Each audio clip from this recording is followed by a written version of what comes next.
नमस्कार दोस्तों, history hub 2.0 by Sunil sir के चैनल पे आप सभी का स्वागत है। नव वर्ष की हार्दिक शुभकामनाएं सभी को। आज हम राजस्थान इतिहास के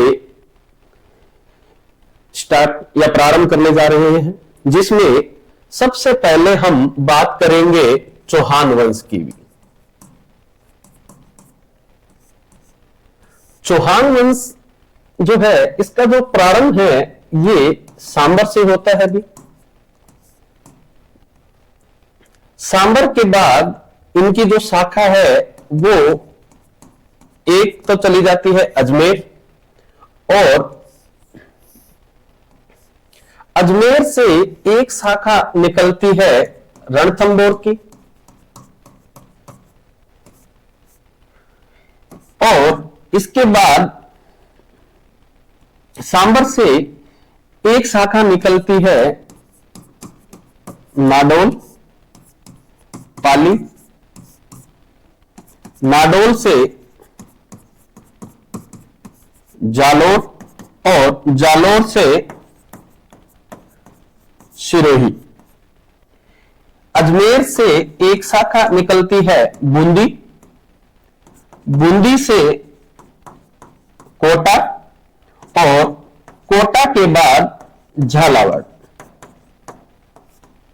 ये वृक्ष भी याद रखना पड़ेगा भी हमें पूरा, कि सांबर के बाद एक शाखा तो निकलेगी नाडोल और एक शाखा निकलेगी अजमेर।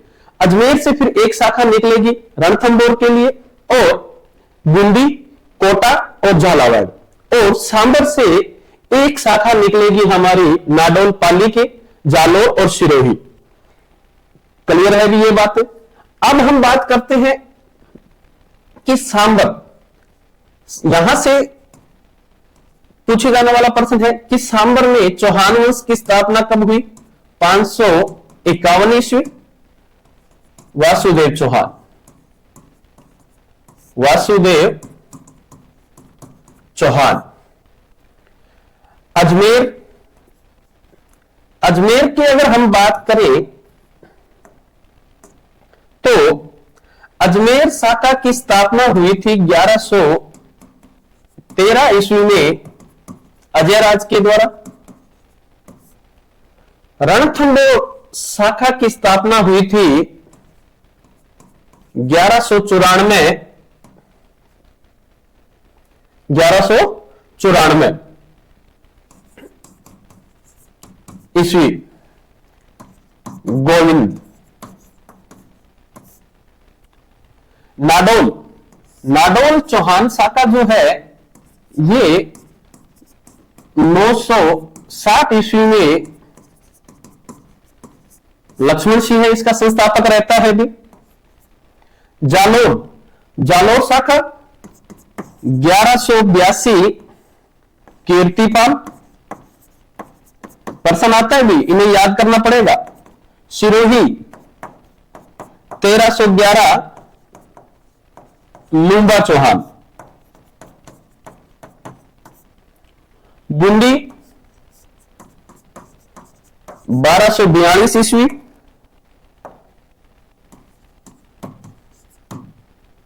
और इसका जो संस्थापक है वो है देवाहाड़ा। कोटा 1631 ईस्वी, और इसका जो संस्थापक वो है माधोशी है। झालावाड़ 1839, और इसका जो संस्थापक है वो है मदन सिंह है। शुरुआती चरण के अंदर हमें इतना मालूम होना चाहिए कि चौहानों की कौन कौन सी शाखा कब कब निकली और इसके संस्थापक कौन कौन थे। तो सबसे पहली शाखा थी सांबर, जो 551 ईस्वी में वासुदेव चौहान इसके क्या है, संस्थापक माने जाते हैं। सांबर से फिर दो शाखाएं निकलती है भी।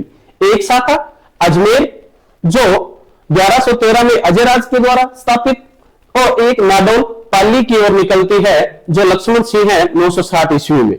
फिर इसी अजमेर में हम देखेंगे कि जब त्राइन का युद्ध होता है, सेकंड त्राइन के युद्ध के बाद ये जो गोविंद है ये अजमेर से जाके रणथंभौर में चौहान वंश की क्या करेगा, स्थापना करेगा। और इसी अजमेर से एक शाखा निकलेगी बूंदी के लिए 1242 ईस्वी देवाहाड़ा, कोटा 1631 माधो सिंह है, झालावाड़ 1839 मदन सिंह है। नाडोल के बाद जालोर 1182 कीर्तिपाल और 1311 ईस्वी लूबा चौहान सिरोही। तो आज हम इन चौहान वंश की क्या है बात करेंगे। अब बात आती है चौहान वंश की उत्पत्ति को लेकर भी। चौहान वंश की उत्पत्ति,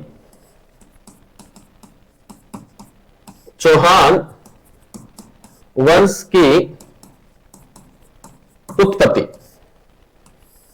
क्योंकि चौहान वंश की उत्पत्ति को लेते अलग अलग विद्वानों का अलग अलग मत है भी। कोई तो कहता है कि चौहान अग्निवंशीय है, कोई कहता है कि सूर्यवंशी है, कोई कहता है कि चंद्रवंशी है, कोई कहता है कि इंद्रवंश है, कोई उनको विदेशी मानता है, कोई उनको ब्राह्मण कुल का मानता है। तो हम इसी बात को लेकर पहला सिद्धांत लेते हैं और पहला सिद्धांत है अग्निकुंड का सिद्धांत भी। अग्निकुंड का सिद्धांत,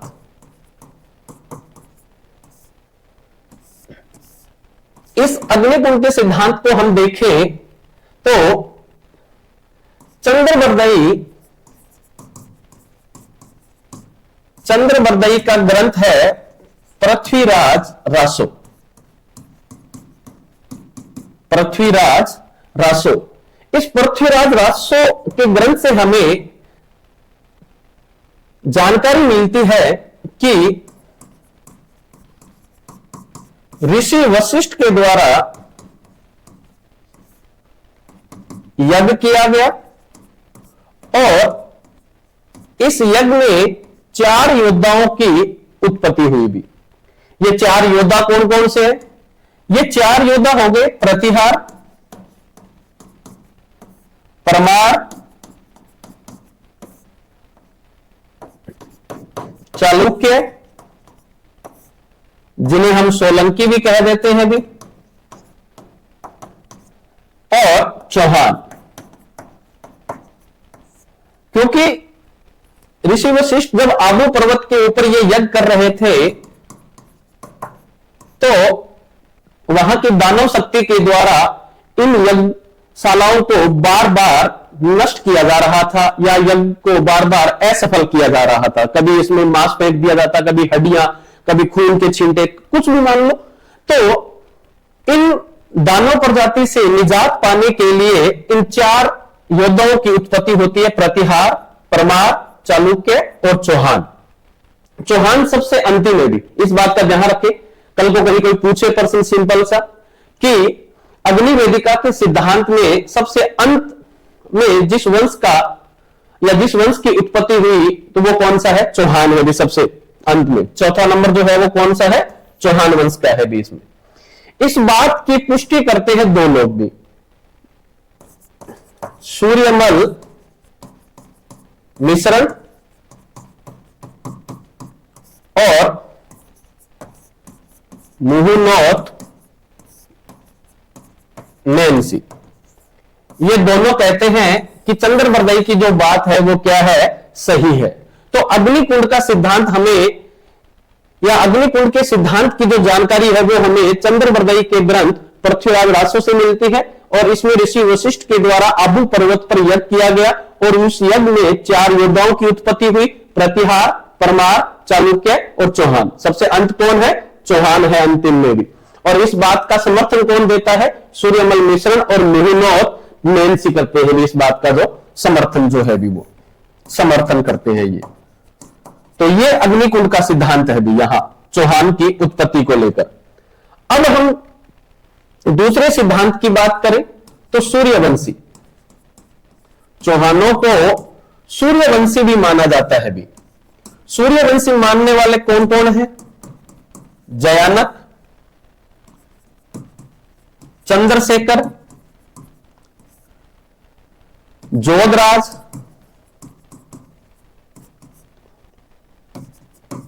नैनचंद्र सूरी ये चार विद्वान हैं जो ये मानते हैं कि जो चौहान है वो सूर्यवंशी है भी। इन चारों के ग्रंथ भी हमें याद करने चाहिए। जयानक के ग्रंथ का नाम क्या है? पृथ्वीराज विजय। आरपीएससी में बहुत बार पूछा गया है। चंद्रशेखर का ग्रंथ है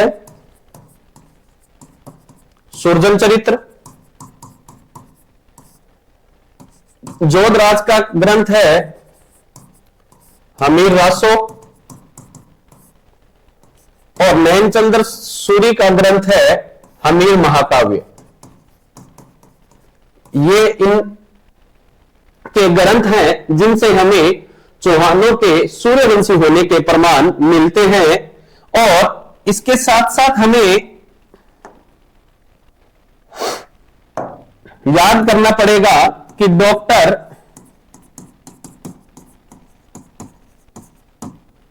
गौरीशंकर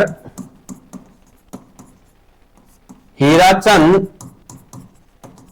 ओझा भी चौहानों को सूर्यवंशी मानते हैं भी। और इस बात की पुष्टि कहां से है? और इस बात की पुष्टि है विग्रहराज चतुर्थ का अजमेर अभिलेख भी और चौहान प्रशस्ति।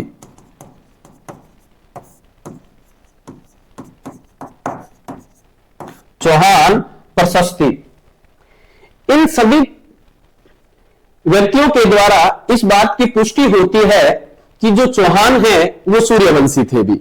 जयानक के ग्रंथ पृथ्वीराज विजय, चंद्रशेखर का ग्रंथ सुरजन चरित्र, जोधराज का ग्रंथ हमीर रासो और नयनचंद्र सूरी का ग्रंथ हमीर महाकाव्य और डॉक्टर गौरीशंकर हीराचंद ओझा और विग्रहराज चतुर्थ का अजमेर अभिलेख और चौहान प्रशस्ति। इन समस्त ग्रंथों से या अभिलेखों से हमें जानकारी मिलती है कि जो चौहान थे वो सूर्यवंशी थे भी। अब नेक्स्ट जो सिद्धांत है वो है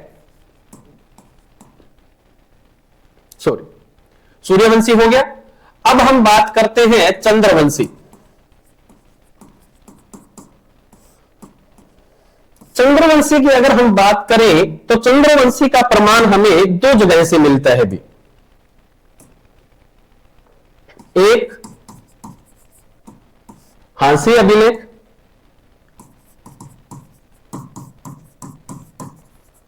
हरियाणा, हांसी अभिलेख हरियाणा।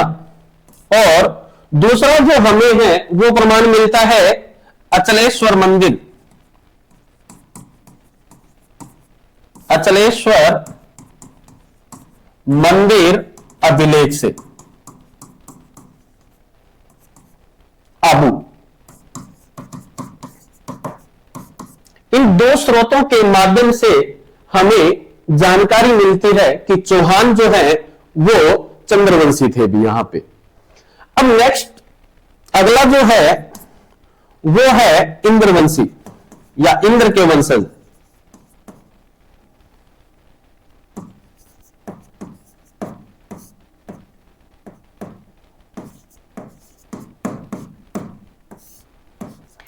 इसकी जो जानकारी है वो हमें मिलती है रायपाल के शेवाड़ी अभिलेख से।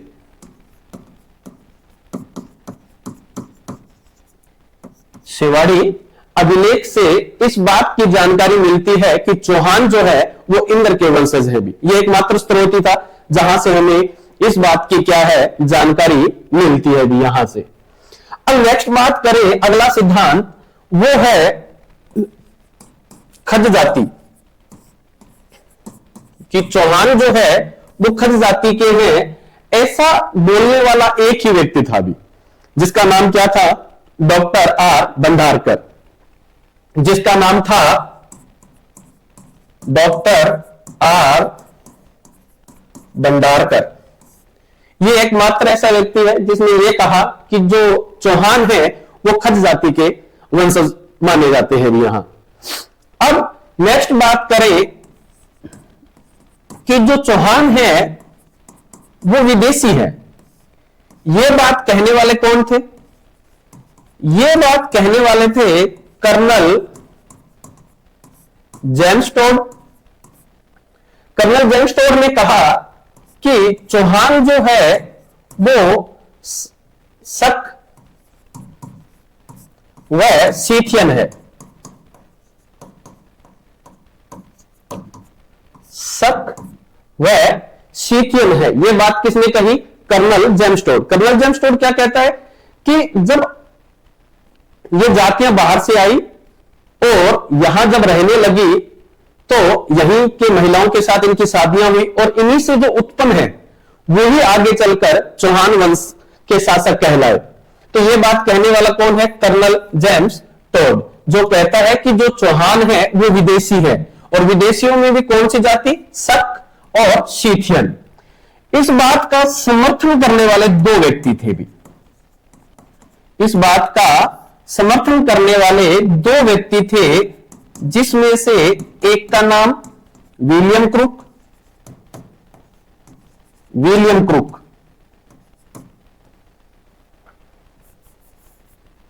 विलियम क्रूक जो टोड की जीवनी लिखी थी, या जिसने टोड की जीवनी लिखी थी, वो विलियम क्रूक इस बात का समर्थन करता है। और दूसरा है वो है स्मिथ। वो भी कहता है कि कर्नल टोड ने जो बात कही है वो सही है भी, जो चौहान है वो विदेशी है। अब अगला प्रमाण जो है वो है चौहान ब्राह्मण वंशीय है। महत्वपूर्ण है भी ये भी। तो ब्राह्मण वंशीय होने का एक जो प्रमाण है वो तो है चंद्रावती अभिलेख, सिरोही, चंद्रावती अभिलेख सिरोही। और नेक्स्ट जो प्रमाण है वो है डॉक्टर दशरथ शर्मा। दशरथ शर्मा, इनकी पुस्तक है जिसका नाम है द अर्ली चौहान डायनेस्टी।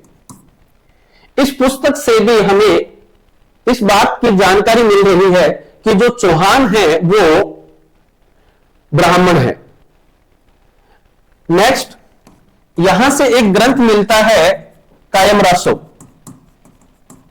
इस कायम रासो से भी हमें इस बात की जानकारी मिल रही है कि जो चौहान है वो ब्राह्मण कुल के हैं भी। और सबसे महत्वपूर्ण है वो है बिजोलिया अभिलेख। बिजोलिया अभिलेख। इस बिजोलिया अभिलेख में चौहान वंश के लिए एक शब्द का प्रयोग हुआ है और वो शब्द है वत्स गोत्रीय ब्राह्मण। वत्स गोत्रीय ब्राह्मण। इस आधार पर माना जाता है कि जो चौहान थे वो ब्राह्मण कुल के थे भी। बिजोलिया अभिलेख की और भी बहुत सी विशेष बातें हैं, साथ के साथ वो भी देख लें। अगर हम बिजोलिया अभिलेख की बात करें तो ऐसा माना जाता है कि जो बिजोलिया अभिलेख है ये एक दिगंबर जैन था, लोलाक। इस लोलाक ने इस अभिलेख को पार्श्वनाथ मंदिर में लगवाया था।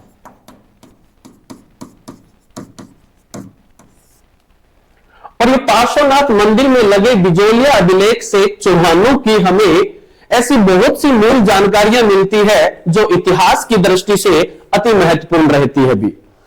अब हम उनकी बात करें तो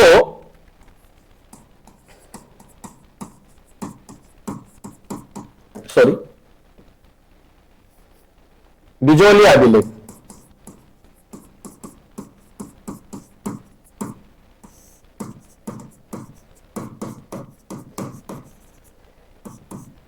बिजोलिया अभिलेख से जो जानकारी मिल रही है मूल, वो है एक नंबर कि वासुदेव के द्वारा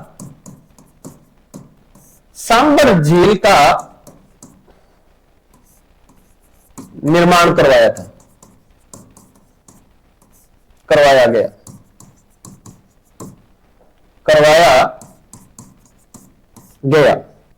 वासुदेव द्वारा सांबर झील का निर्माण करवाया गया, इस बात की जानकारी बिजोलिया अभिलेख देता है।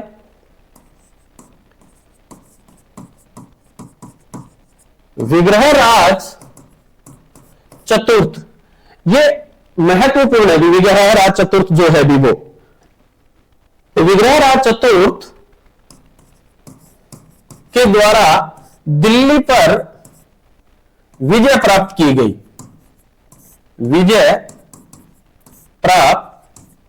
गई, इस बात की भी जानकारी हमें बिजोलिया अभिलेख ही देता है भी। कौन देता है?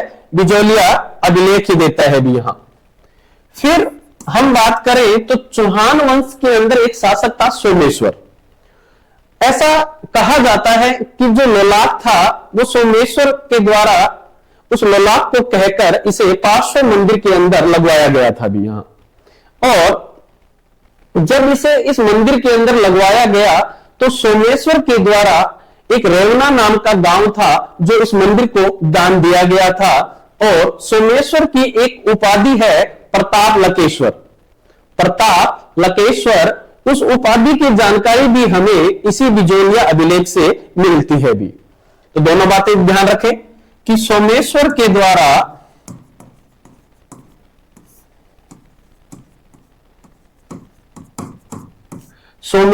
द्वारा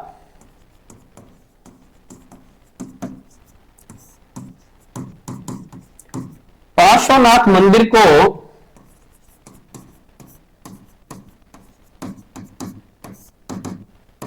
रेवना गांव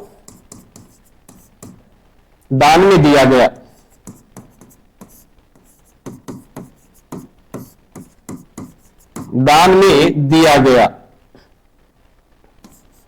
बिजोलिया अभिलेख से हमें और जो जानकारी है, सोमेश्वर की उपाधि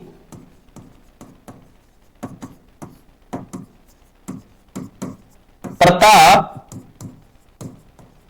लकेश्वर का पता चलता है।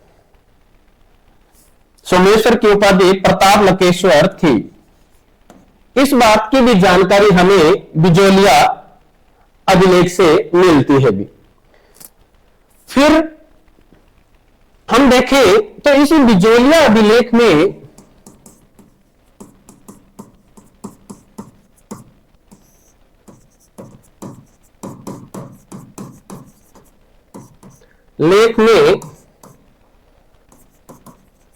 स्थलों के प्राचीन नाम मिलते हैं भी हमें,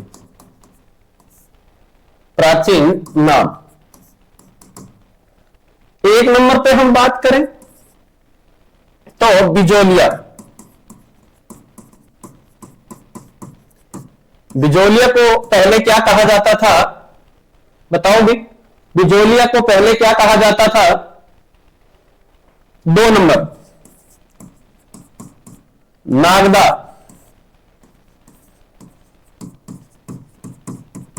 मांडलगढ़, दिल्ली,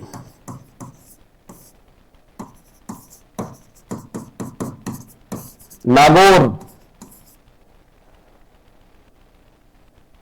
नागदा, मांडलगढ़, दिल्ली, नागौर, बिजोलिया, ऊपरमाल,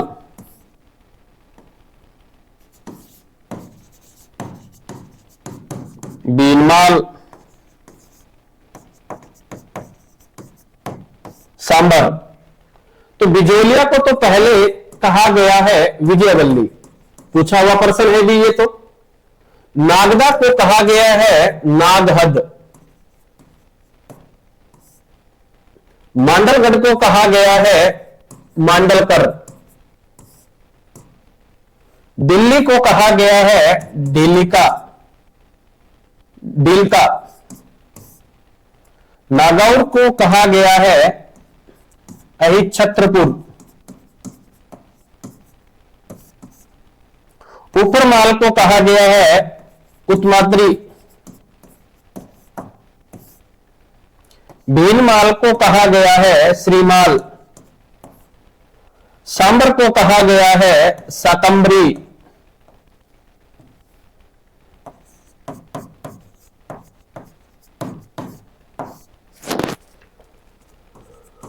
जालोर, जालोर को कहा गया है जवालीपुर। तो इन स्थलों के हमें प्राचीन नाम भी बिजोलिया अभिलेख से ही मिलते हैं भी। बिजोलिया, विजयवल्ली, नागदा, नागहद, मांडलगढ़, मांडलकर, दिल्ली, दिलका, नागौर, अहिच्छत्रपुर, ऊपरमाल, उत्माद्री, भीनमाल, श्रीमाल, सांबर, सकंबरी और जालोर, जवालीपुर। अब हम आगे और देखें तो इतिहासकार रामकरण आसोफा के अनुसार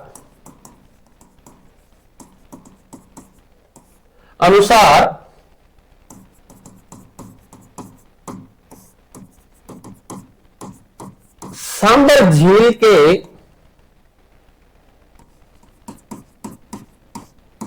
चारों ओर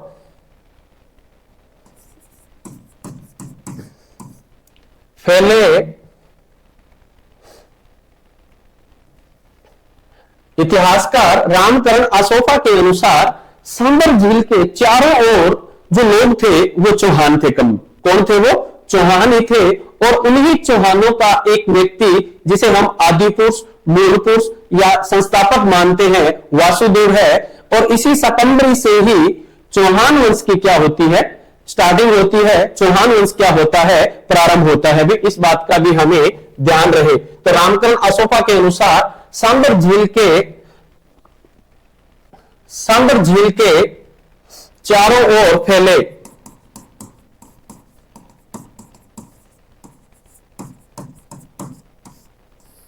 जो लोग थे वो कौन थे? चौहान ही थे भी। चौहान ही थे भी वो। नेक्स्ट, चौहानों की कुल देवी। चौहानों की कुल देवी। चौहानों की कुल देवी है सकंबरी माता। सकंबरी माता कहते हैं कि उस समय जब अकाल पड़ा था तो इस माता के द्वारा फल फ्रूट सब्जियां और बांटी गई थी, इसीलिए इसका नाम सकंबरी पड़ा भी। तीर्थों की नानी भी कहते हैं इन्हें, क्योंकि पटवार में पूछा हुआ प्रश्न था। तो याद रहे हमें कि चौहानों की कुल देवी सकंबरी माता। और हमसे कोई पूछ ले कि सोनगरा चौहानों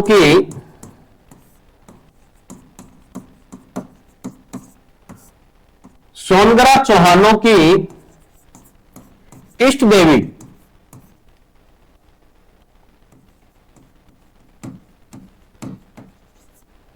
तो आशापुरा माता।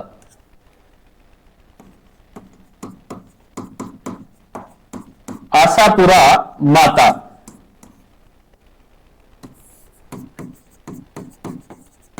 शेखावाटी चौहानों की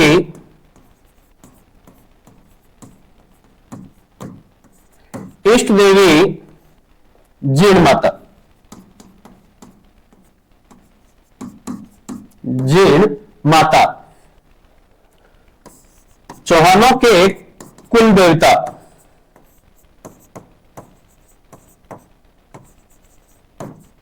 चौहानों के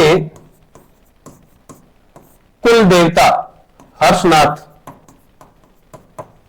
हर्षनाथ सीकर। तो यहां तक की बातें रहती है चौहानों की उत्पत्ति को लेके। और हमने लास्ट जब बात की है वो है कि चौहानों की कुल देवी शाकंभरी माता, सोनगढ़ा चौहानों की इष्ट देवी आशापुरा माता और शेखावाटी के चौहानों की इष्ट देवी जीन माता और इनके कुल देवता हर्षनाथ माने जाते हैं जो सीकर के अंदर है भी। और जो चौहान ही है ये पहले गुर्जर प्रतिहारों के सामंत थे भी, गुर्जर प्रतिहारों के सामंत थे। ये बात हम और भी आगे दोबारा से करेंगे। तो यहां तक है भी ये कंप्लीट। हम देखें अपने कि हमने प्रारंभ कहां से किया, सूर्यवंशी चौहान वंश की उत्पत्ति। चौहान वंश की उत्पत्ति को लेकर हमने सबसे पहले बात की अग्निकुंड का सिद्धांत, चंद्रबरदई, पृथ्वीराज रासो, ऋषि वशिष्ठ, 4 योद्धा, प्रतिहार, परमार, चालुक्य और चौहान, समर्थन सूर्यमल मिश्रण और मुहुनोद नैन्सी के द्वारा दिया गया। सेकंड मत हमने देखा सूर्यवंशी। सूर्यवंशी जयानक का ग्रंथ पृथ्वीराज विजय, चंद्रशेखर का ग्रंथ सृजन चरित्र, जोधराज का हमीर रासो और नैनचंद्र सूरी का हमीर महाकाव्य, गौरीशंकर हीराचंद ओझा, विग्रह राज चतुर्थ का अजमेर अभिलेख और चौहान प्रशस्ति। इन समस्त ग्रंथों से हमें जानकारी मिलती है कि जो चौहान है वो सूर्यवंशी थे। फिर चंद्रवंशी, चंद्रवंशी के साथ साथ इंद्रवंश, और फिर हमने पढ़ा खच जाति, डॉक्टर भंडारकर और विदेशी के अंदर कर्नल जेम्स टॉड जिसने शक और सीथियन कहा और समर्थन विलियम क्रूक और स्मिथ ने दिया। और सबसे महत्वपूर्ण ब्राह्मण, ब्राह्मण वंश का जो प्रमाण है वो चंद्रावती अभिलेख से भी मिलता है। और डॉक्टर दशरथ शर्मा की पुस्तक द अर्ली चौहान डायनेस्टी जो आरपीएससी में पूछी गई है एग्जाम हॉल पे भी, एग्जाम पेपर में भी, और कायम खां रासो ग्रंथ से भी जानकारी मिलती है। और बिजोलिया अभिलेख जो है ये 1170 ईस्वी का माना जाता है जिसमें चौहानों को वत्स गोत्रीय ब्राह्मण कहा गया है। और ऐसा कहा जाता है कि दिगंबर जैन लोलाक के द्वारा इसे पार्श्वनाथ मंदिर में लगवाया गया था भी। और बिजोलिया अभिलेख से ये मुख्य मुख्य बातें हैं कि वासुदेव जो है उनके द्वारा सांबर झील का निर्माण करवाया गया था, ऐसी जानकारी मिलती है। विग्रह राज चतुर्थ के द्वारा दिल्ली पर विजय हासिल की गई थी। और सोमेश्वर के द्वारा पार्श्वनाथ मंदिर को रेवना गांव जो था वो दान में दिया गया था। और सोमेश्वर की उपाधि है प्रताप लकेश्वर, उसकी भी जानकारी बिजोलिया अभिलेख से मिलती है भी हमें। फिर हमने देखा कि बिजोलिया अभिलेख से राजस्थान के स्थलों के कुछ प्राचीन नाम मिलते हैं जिसमें हमने पढ़ा विजोलिया, विजयवल्ली, नागदा, नागहद, मांडलगढ़, मांडलकर, दिल्ली, देलका, नागौर, अछिद्रपुर, उपरमाल, उत्माद्री, दीनमाल, श्रीमाल, सांबर, शाकंभरी, जालोर, जबालीपुर। क्योंकि आगे चलकर हम देखेंगे कि जो अहिछत्रपुर है यही चौहानों की क्या बनेगी, राजधानी बनेगी भी। और फिर हमने देखा कि एक इतिहासकार है रामकरण असोफा, वो ये कहते हैं कि सांबर झील के चारों ओर जो बसे हुए जो लोग थे वो चौहान कुल के ही थे। और उन्हीं में से एक व्यक्ति है वासुदेव जिसके द्वारा चौहान वंश की स्थापना की गई थी। और चौहानों की जो कुल देवी है वो शाकंभरी माता है। सोनगढ़ा चौहानों की जो इष्ट देवी है वो आशापुरा माता है। और शेखावाटी के चौहानों की जो इष्ट देवी है वो जीव माता है। और चौहानों की जो कुल देवता है ये हर्षनाथ जो सीकर हर्ष की पहाड़ी पे बना हुआ मंदिर है। और गुर्जर प्रतिहारों के ये क्या थे, सामंत हुआ करते थे भी। दोस्तों इनकी उत्पत्ति को लेके और बिजोलिया अभिलेख की मुख्य मुख्य हमने बातें करी है। और कल हमारी क्लास स्टार्ट होगी वासुदेव से। देखने के लिए धन्यवाद। मेरे चैनल को सब्सक्राइब करें और शेयर करें। धन्यवाद एक बार पुनः आपका।